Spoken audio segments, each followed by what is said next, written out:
ಹಿರಿಯೂರು ತಾಲೂಕಿನ ಆದಿರಾಳು ಗ್ರಾಮದಲ್ಲಿ ನೂತನವಾಗಿ ಮದ್ಯದ ಬಾರ್ ಅಂಗಡಿಯನ್ನು ತೆರೆಯಲು ಗ್ರಾಮಸ್ಥರಿಂದ ಭಾರೀ ವಿರೋಧ ವ್ಯಕ್ತವಾಗಿದೆ.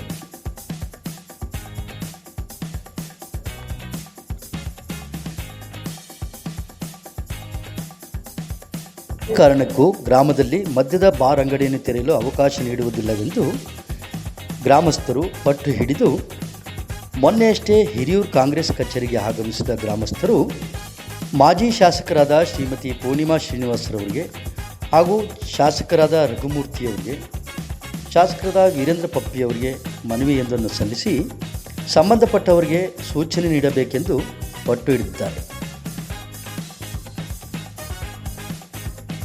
ಇದೇ ವೇಳೆ ಮನವಿ ಸ್ವೀಕರಿಸಿದ ಮಾಜಿ ಶಾಸಕರಾದ ಶ್ರೀಮತಿ ಪೂರ್ಣಿಮಾ ಶ್ರೀನಿವಾಸರವರು ಸಂಬಂಧಪಟ್ಟ ಅಬಕಾರಿ ಡಿಸಿ ಅವರಿಗೆ ಫೋನ್ ಹಾಯಿಸುವ ಮೂಲಕ ಗ್ರಾಮಸ್ಥರಿಗೆ ಸ್ಪಂದಿಸಿದ್ದಾರೆ.